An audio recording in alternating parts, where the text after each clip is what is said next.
For this, you're going to need fabric, measuring tape, scissors, pins, a zipper, and some thread. You're also going to need a sweetheart neckline bodice pattern. Now for this dress, I used a downloaded bodice block that I got offline. I don't quite remember the website, but I'll look for it. Now it's a size 8 in UK, making it a size 6 when you translate it into American sizes. I graded it up to a size 10 because of my bust, and then I used it to form a princess seam. So here you can see I used that bodice block to make the princess seam, and it's this that I'll use to form the bodice of my dress.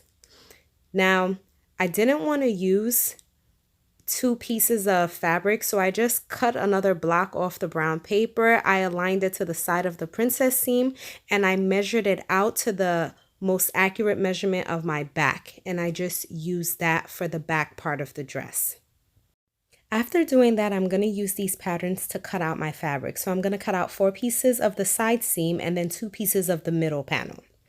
Now make sure that when you're cutting the middle panel, you cut it on a fold where the straight edge is. So you're going to align the straight edge with the fold, and then you're going to cut around it. And that's what's going to give you 2 center pieces. For the side panel, it doesn't matter how you cut it, as long as you cut 4. And the same thing for the back. Make sure you cut 4 pieces. So I've gone and I've cut my pieces. I have 4 of the side, as well as 2 of the center front. And remember, you want to cut it on a fold. So if you cut it on a fold correctly, this is what it's going to look like. And you'll have 2 pieces. And then 4 of the back. I sincerely apologize for this, but I cut the bottom part of the dress off camera. But anyways, you take your fabric, the whole piece, and make sure it's on a fold. While it's on a fold, let's just pretend that we have the whole back side is still there and nothing has been cut. So you're going to start at the top and you're going to measure your waist. Now you want to take half of your waist measurement. Mine's is 28, so I want like 14. So half of 14 is going to be 7. So right here, I cut 8 inches at the top, or I marked 8 inches at the top. So go on ahead and mark whatever it is that your waist measurement is. After I've measured and marked my waist, which is the 8 inches, I'm then going to find out the distance from my waist to my hips. Now, in order to do so, I'm just going to measure from my waist to my hips. And for me personally, it's 8 inches. So from the top of the skirt, I'm going to mark 8 inches down. And then I'm going to mark 10.5 inches across, because that will be 1/4 of my hip measurement. So once I get that, I'm then going to come down to where my knee is. My knees are generally at 22, but I'm going to mark up at 19 so that I can have myself walking room. So once I mark 19, I'm then going to subtract 3 inches from my hip measurements, and that will give me the inward curve for where the mermaid will hug my hips and then kind of go outwards. So then I'll angle out that inward curve and go all the way down, and that'll give me the mermaid shape that I desire.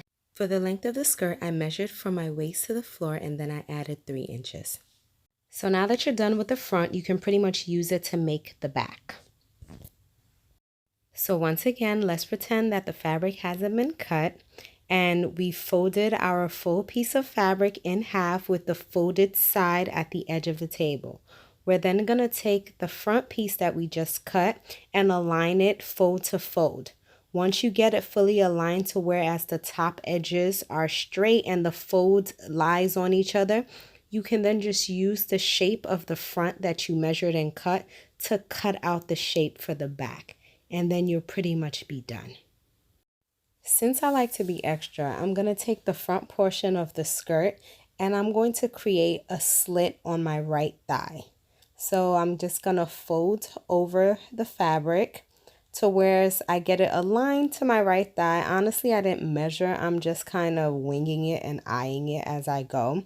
So once I fold it over to where I think it's a good placement for the slit, I'm then just going to cut it.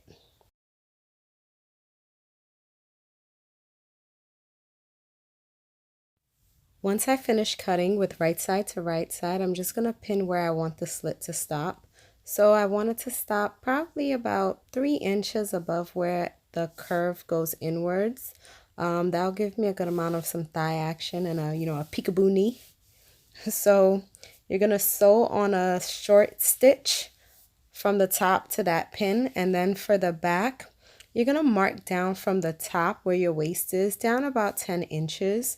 You want to put a pin there, and that'll basically guide you. That's where you want to put your zipper. So when you're stitching that area, you want to make sure you stitch on the longest length so that you can easily take it out, and then back stitch where the pin is, and then stitch down the rest of the skirt using a shorter stitch length. For the bodice, you want to align them and stitch them together like this for both sets. So let's go do that and come back. So here they are, both sets sewn. So after I sewed them together, I went on ahead and I pressed the seams down so that it looked neater.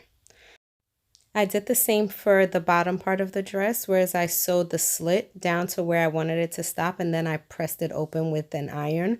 I did the same for the back as well. After I sewed the back seam, I then pressed it open with an iron, but I did add some darts.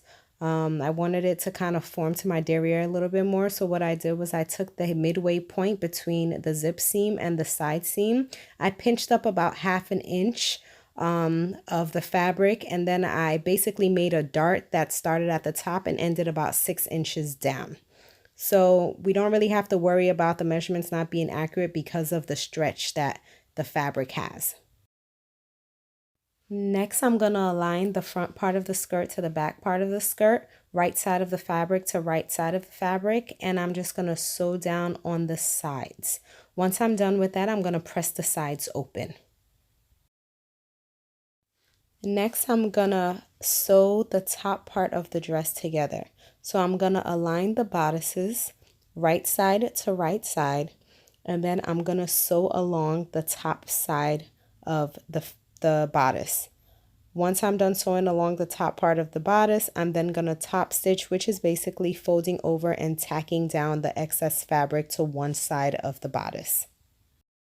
Once you're done sewing the bodice, this is what it will look like. So we have the inside having the seams and the outside is clean. As you can see, that seam up there is where I top stitched. So we're then just going to take our bottom part of the dress, open up the zipper. I apologize for the aggressiveness with the thread, but yeah. We're now going to align it side seam to side seam. So we're going to align the side seam of the bottom of the dress to the side seam of the bodice. So once you align it side seam to side seam and then pin, you can then just go on ahead and continue to pin all the way around the circumference of the bottom piece and the top piece. After pinning, you're going to sew the pieces together. Your dress is pretty much done. Only thing left to do is to add a zipper and then go on ahead and finish up the bottom of your dress.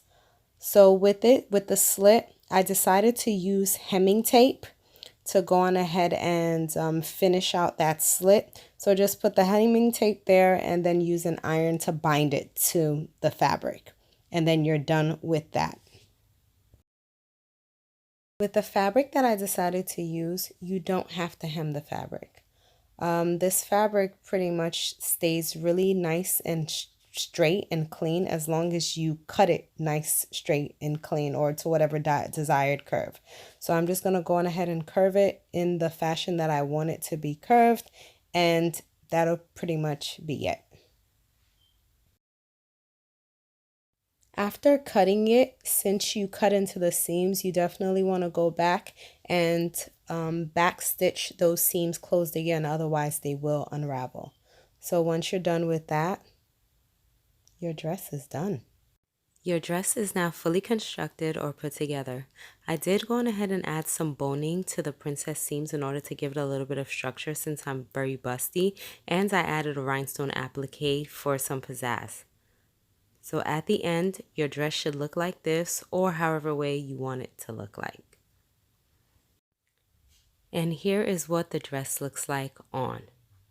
I'm very happy with the way this dress turned out. I hope you guys are too. If you do like this video, go on ahead and give me a thumbs up. If you haven't subscribed, go on ahead and hit that subscribe button. I have so much more content that I would love to share. So yeah, thanks for watching.